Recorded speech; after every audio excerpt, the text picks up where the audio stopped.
Bayangkan sebuah legenda yang katanya akan muncul di era kacau ini, membawa keadilan bagi Nusantara. Satrio Piningit, sang ksatria tersembunyi, memang dikenal sebagai sosok apokaliptik dari ramalan Jayabaya. Bahkan disebutkan, ia digambarkan mirip Mesias dalam tradisi lain, seperti Mesia, Maitreya, atau Imam Mahdi. Masyarakat Jawa tradisional percaya kita sedang hidup di zaman Edan atau zaman kegelapan, persis masa di mana seorang pemimpin adil konon dijanjikan muncul. Siapakah sebenarnya Satrio Piningit? Apakah tanda-tanda yang sebenarnya sudah terlihat di sekitar kita? Kita selidiki satu persatu dengan penuh warna. Tanda 1. Dunia dalam zaman Edan. Zaman sekarang memang terasa seperti edannya zaman. Konflik sosial, polarisasi politik, dan ketidakpastian melanda sehari-hari. Masyarakat tradisional Jawa meyakini saat inilah zaman Edan yang diramalkan Jayabaya. Jika legenda itu benar, kabar baiknya adalah zaman kegelapan ini menyimpan tanda-tanda khusus. Pertanyaannya, apakah gejolak sosial dan politik belakangan ini menandakan munculnya Satrio Piningit? Tanda 2. Gejolak bencana alam luar biasa. Bencana alam akhir-akhir ini semakin sering terjadi. Gempa bumi di berbagai titik, badai tropis yang makin kuat, hingga banjir bandang yang tak terduga. Jayabaya memang pernah meramal, gempa bumi sering terjadi. Demikian juga sering terjadi fenomena alam misterius, yakni gerhana bulan dan gerhana matahari.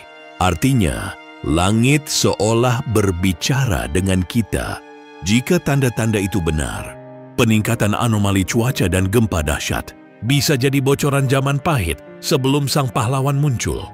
Apakah kita sedang menyaksikan langit mengirimkan sinyal?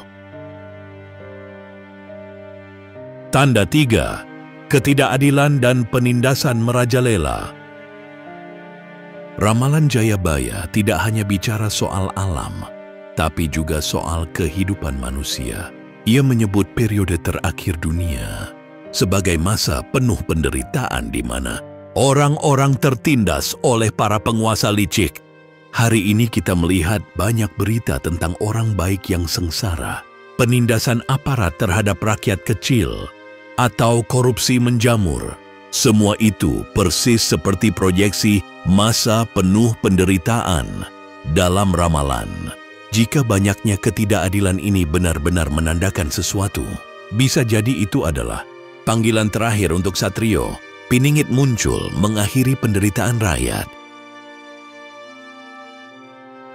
Tanda 4. Aksi alam di langit. Gerhana dan fenomena misterius. Sudah bukan rahasia lagi kalau alam memberi pertunjukan aneh. Gerhana matahari yang menakjubkan, bulan muncul merah seperti kobaran api, hingga badai aurora di belahan bumi utara. Menurut ramalan, fenomena alam misterius seperti gerhana, bulan matahari, sering terjadi sebelum masa penyelamat tiba.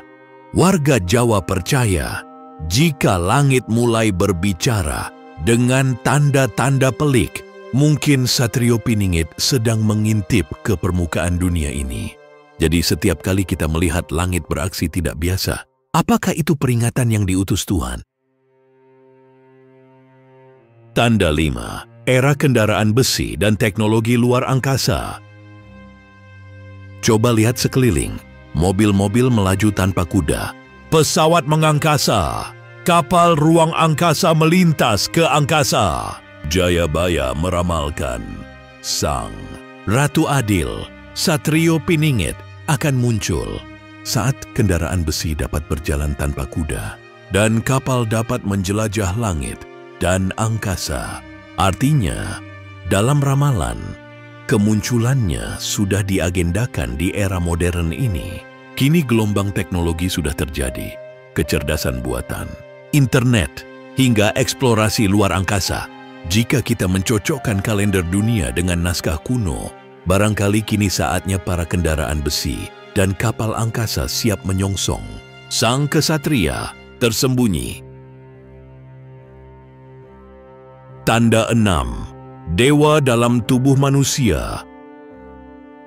Satu ciri dramatis dari ramalan Jayabaya, Satrio Piningit, berparas seperti Batara Kresna dan bersenjata Trisula Weda. Maksudnya, dia adalah manusia biasa yang tampan dan wibawa, tapi sejatinya memiliki nurani ilahi seperti dewa. Identitas kebenarannya pun sulit terkuak oleh orang biasa. Bayangkan, ada pemuda biasa di lingkungan kita yang cerdas dan sakti luar biasa, tapi rendah hati dan berpura-pura biasa saja. Bisa jadi itulah Satrio Piningit menyamar. Para tetua Jawa percaya, sang ksatria penolong, Satria Piningit, muncul dalam wujud manusia biasa.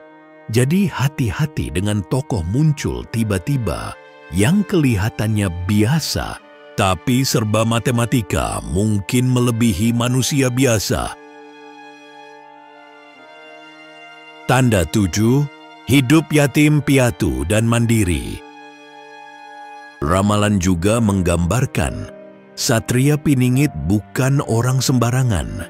Ia disebut yatim piatu dan hidup mandiri, tak punya ayah ibu. Selain itu, ia tidak suka mengemis dan hidup sederhana, walau hatinya lembut dan penuh belas kasih. Coba pikir, adakah sosok di masyarakat kita yang tumbuh tanpa orang tua dan tetap mandiri, namun luar biasa bijak dan berwelas asih? Jika pernah dengar cerita anak miskin atau yatim yang belakangan menampakkan mukjizat kebaikan, bisa jadi itu tanda. Sang kesatria yang diramal memang digambarkan seperti ini. Berjuang tanpa pamrih, hidup sederhana, tapi memiliki kekuatan batin luar biasa. Tanda 8. Pemimpin bermoral memikat hati rakyat. Ketika Satria Piningit benar-benar terlahir menjadi pemimpin, menjadi ratu adil, kualitasnya sudah jelas tertulis di naskah. Pemimpin yang bersemi di hati rakyat, bermoral tidak tercela, bersikap tegas, berani, jujur, dan ikhlas demi rakyat.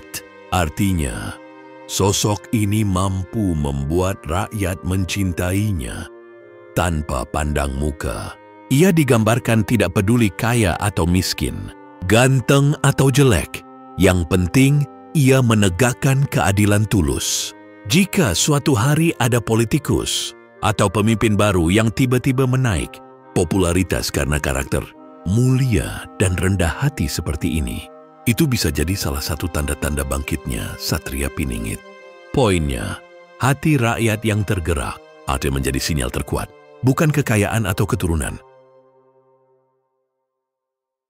Tanda 9. Munculnya pemimpin tak terduga. Saat ini dunia politik sering mengejutkan. Sebagai contoh, kabar simpang siur kadang menyebut Gibran Rakabuming, putra presiden, sebagai calon presiden 2029 dan sosok Satrio Piningit. Pendukungnya bilang langkah karirnya tiba-tiba tetapi penuh perhitungan. Ciri khas sang legenda. Fenomena ini menggambarkan tren global. Orang muda muncul ke permukaan. Peduli rakyat kecil, berani beda, melambangkan harapan. Meski masih berupa bisikan media, kenyataannya banyak politikus baru di mata publik yang dikira sebagai penyelamat mendadak. Inilah tanda modern. Keyakinan kolektif mulai fokus pada figur misterius, meski belum pasti siapa. Tanda 10. Narasi harapan atau racun fatalistik. Terakhir, perlu hati-hati. Kekuatan mitos Satria Piningit bisa menjadi pedang bermata dua. Beberapa pakar mengingatkan bahwa rakyat bisa terbuai dan jadi apatis, menunggu sang juru selamat. Budayawan Ajib Rosidi menegaskan, kita tak bisa memastikan ramalan mana yang benar dan sosok mana yang nyata. Setiap ramalan termasuk tentang Ratu Adil Satrio Piningit, tak pernah memberi jaminan pasti. Fakta sejarah justru mengajarkan perubahan besar datang dari tindakan nyata kita sendiri. Jadi, tanda ke-10 yang paling penting adalah harapan dan kewaspadaan. Jangan sampai kita pasrah tanpa berbuat apa-apa. Tapi gunakanlah harapan terhadap pemimpin adil sebagai energi untuk membangun bangsa. Sekian 10 tanda misterius seputar legenda Satrio Piningit yang diramu dengan fakta dan ramalan kuno. Apakah sahabat penikmat misteri sudah melihat salah satu tanda di sekeliling? Bagikan pendapat kalian di kolom komentar ya. Jika naskah ini membuat penasaran, jangan lupa like dan subscribe channel kita untuk video misteri Nusantara selanjutnya. Bersama kita telusuri petunjuk dan cerita-cerita menarik lainnya.